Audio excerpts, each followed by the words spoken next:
Hi friends, नमस्कार। मैं आनंद केवट आज फिर आपका स्वागत करता हूं अपने इस यूट्यूब चैनल में। तो आज दोस्तों हम लोग बात करेंगे रिटायरमेंट बेनिफिट के समय पेंशन क्या होती है, पेंशन किस एम्प्लॉय को मिलती है, कितनी मिलती है। चलिए उसके बारे में सारी जानकारी लेते हैं। चलिए स्टार्ट करते हैं।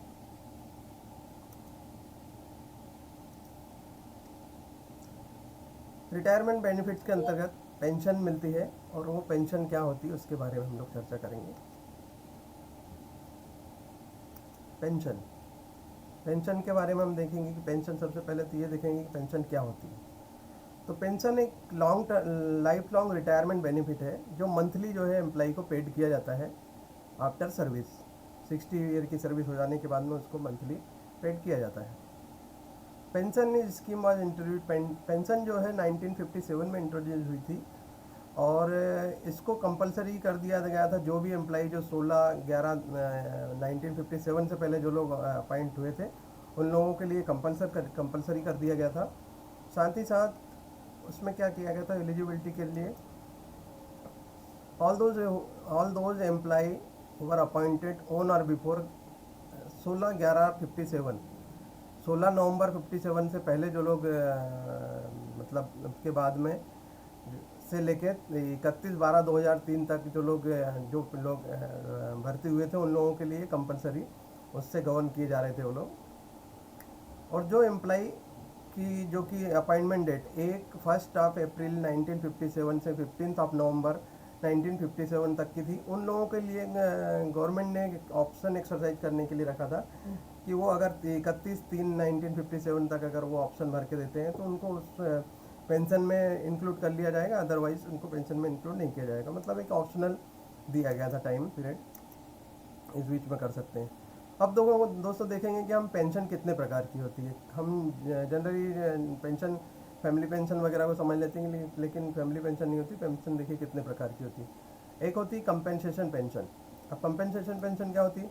कंपेंसेशन पेंशन उस पेंशन को बोलते हैं कि जैसे कोई स्टेब्लिशमेंट, कोई मतलब एक प्रकार से देखा जाए तो कोई एक जैसे कि शेड हो गया, फैक्ट्री हो गई, अगर वो अबोलिश हो जाती है, बंद हो जाती है किसी कारण से, तो उसमें जो एम्प्लॉय काम कर रहे होते हैं अगर वो रिटायरमेंट ले लेते हैं तो उनको कंपेंसेशन पेंशन दिया जाता है। उसको बोलते हैं कंपेंसेशन पेंशन। मतलब कोई पोस्ट अगर परमानेंटली अगर वो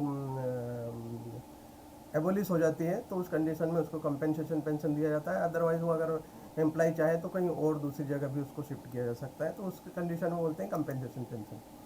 दूसरी होती है दोस्तों इनवैलिड पेंशन। अब इनवैलिड पेंशन क्या होती है? इनवैलिड पेंशन का मतलब होता है कि कोई पर्सन इनवैलिड हो जाता है, मतलब काम के लायक नहीं रह जाता, किसी कंटेंजियस डिजीज़ या फिजिकल डिसेबिलिटी के कारण अगर मान लो वो अपना इफ़िशियंसी को डिस्चार्ज करने में अगर वो सक्षम नहीं है, वो इनकेपेबल हो जाता है, तो उस कंडीशन में जो है उसको इनवैलिड पेंशन, जो पेंशन दी जाती है उसको इनवैलिड पेंशन कहते हैं। तीसरा होता है सुपरएन्युएशन पेंशन। सुपरएन्युएशन पेंशन सभी लोग जानते हैं कि जो at the attaining the age of 60 year on the time the pension is given which is called superannuation pension, तो उसको बोलते हैं सुपरएन्युएशन पेंशन।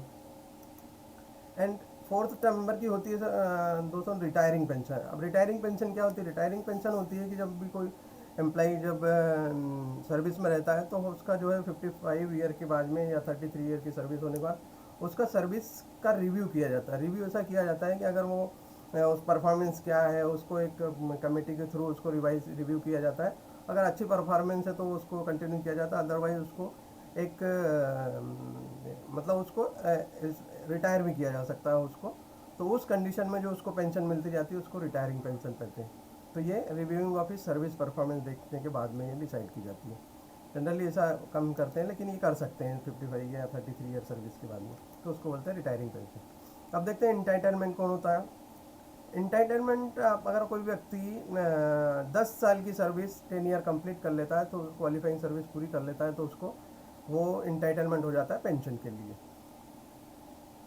और अगर कोई व्यक्ति जो है कि जो 10 साल उसने क्वालिफाइंग सर्विस पूरे नहीं की है, तो उस कंडीशन में उसको जो एज ए जो अमाउंट दिया जाता है उसको बोलते हैं सर्विस ग्रेजुटी। उसको पेंशन नहीं दी जाती, उसको सर्विस ग्रेजुटी दी जाती है। अब देख लेते हैं अमाउंट ऑफ पेंशन। पेंशन का अमाउंट कितना होता है? तो अमाउंट का पेंशन होगा जो पेंशन को जो है कैलकुलेट करने के लिए 50% ऑफ 10 मंथ एवरेज इमोल्यूमेंट। इमोल्यूमेंट का मतलब होता है जो उसको वेतन दिया जा रहा है, जिसको पारिश्रमिक दिया जा रहा है, उसको बोलते हैं इमोल्यूमेंट। तो 10 मंथ का जो लास्ट 10 मंथ का उसका एवरेज निकाला जाता है, और उस एवरेज का 50% लास्ट बेसिक या एवरेज निकालेंगे, या फिर 50% ऑफ लास्ट बेसिक पे जो भी एम्प्लॉय के फेवर में, मतलब जो भी अमाउंट ज़्यादा आएगा वो एम्प्लॉय को एज अ पेंशन दिया जाता है। और ये अमाउंट जो है मिनिमम 9000 पर मंथ से कम नहीं होना चाहिए। ये 1/1/2006 से जो है ये अप्लाई किया कि 9000 से कम नहीं होना। ये फिगर जो है मतलब एज टाइम पास्ड बाय ये चेंज होते रहता है, वेरिएबल होता है। तो अभी फ़िलहाल में 9000 है। उसके बाद में अगर मान लो किसी व्यक्ति की pension in fraction of rupees में अगर आती है तो उसको नेक्स्ट हायर रुपीज़ में इंक्लूड कर लिया जाता है। अब एवरेज में एमोल्यूमेंट क्या होता है? एवरेज एमोल्यूमेंट होता है दोस्तों कि जैसे कोई एम्प्लॉय है और अगर उसको मतलब लास्ट के 10th मंथ में उसका जो बेसिक पे बनता है उसका जो एवरेज निकाला जाता है उसको बोलते हैं एवरेज एमोल्यूमेंट। और अगर इस 10 साल की सर्विस, ये सॉरी 10 महीने की जो सर्विस है, उस सर्विस में अगर मान लो कोई एम्प्लॉय एब्सेंट हो जाता है, उसको फ्रॉम ड्यूटी और एक्स्ट्रा ऑर्डिनरी लीव पे चला जाता है जो कि विदाउट लीव सैलरी होती है, या फिर अंडर सस्पेंशन हो जाता है, तो इस कंडीशन में जो 10 महीने का पीरियड बोला जाता है, उस 10 महीने के पीरियड में से वो जो जितने दिनों का सस्पेंशन या जितने दिनों का एक्स्ट्रा ऑर्डिनरी लीव रहा था उस पीरियड को नहीं इंक्लूड करते हुए उसको पिछला जो प्रियोर टू 10 मंथ जो है कैलकुलेशन कंसिडर कर लिया जाता है, ताकि एम्प्लॉय का जो है बेनिफिट हो सके, मतलब उसको नुकसान ना हो। तो ये होता है एमोल्यूमेंट कैलकुलेशन करने के लिए। The additional quantum of pension available to benefit old age pension. तो इस कंडीशन में दोस्तों क्या होता है कि एक एम्प्लॉय रिटायर हो गया, उसका पेंशन चालू हो गया। पेंशन चालू होने के बाद में जब उसकी एज धीरे धीरे बढ़ते जाती है, तो जब वो 80 ईयर की एज पे आता है तो दोस्तों क्या होता है कि उसको 20% ऑफ रिवाइज बेसिक पेंशन, जो बेसिक पेंशन होती है उसका 20% उसको वहाँ से ऐड होकर मिलता है। सपोज कि उसकी बेसिक उसका पेंशन मान लो कि 10,000 रुपये, और 10,000 रुपये अगर वो बेसिक पेंशन बनी थी, और जब वो 80 ईयर की एज अटेंड कर लेगा तो उस कंडीशन में he will be available for 20% of extra basic pension. मतलब है कि जैसे 10,000 पेंशन थी तो उसका 20% मतलब 2,000 रुपीज़ उसको एक रिवाइज करके मतलब एक्स्ट्रा और बढ़ के पेंशन हो जाती है। 85 की से 90 की एज में उसको 30% एक्स्ट्रा होती है। 90 to 95 इसको 40% रिवाइज पे बेसिक पेंशन मिलता है। 90 to 100, 95 to 100 जो है 50% रिवाइज, और जो 100 ईयर की एज या उससे वो हो जाता है तो उस कंडीशन में उसको उस पेंशन का जस्ट डबल मतलब 100% उसको रिवाइज पेंशन के रूप में मिलता है। तो ये एक अच्छा बेनिफिट होता है दोस्तों कि जो व्यक्ति एक अपनी जो रिटायरमेंट की एज के बाद में जो ओल्ड एज में जाता है तो उस कंडीशन में उसका जो है पेंशन बढ़ते जाती है। तो ये एक अलग available benefit old as pensioner के लिए बेनिफिट है, काफ़ी अच्छा बेनिफिट है ये। The pension benefit admissible the different type of railway employees. अब देख लेते हैं कि पेंशन किस किस व्यक्ति को रेलवे एम्प्लॉय को मिलती है। तो परमानेंट रेलवे एम्प्लॉय होते हैं, दूसरे होते हैं टेम्परेरी रेलवे एम्प्लॉयज़, और तीसरे होते हैं दोस्तों employ who are removed are dismissed from the railway service. ऐसे एम्प्लॉय जिनको रिमूव कर दिया जाता है जिस पर कोई ऐसा सीरियस चार्ज लगा हो और उसने अपनी परफॉर्मेंस में कुछ ऐसा मिसकंडक्ट किया हो, तो उस कंडीशन में जैसा अगर डिसमिस या रिमूवल किया जाता है तो उसको टेम्परेरी के बाद में ये वो एम्प्लॉय होते हैं जो कि रिमूव और सर्विस से निकाल दिए जाते हैं, उन लोगों के लिए होती है। तो परमानेंट रेलवे एम्प्लॉय। अब परमानेंट रेलवे एम्प्लॉय किसको बोलेंगे?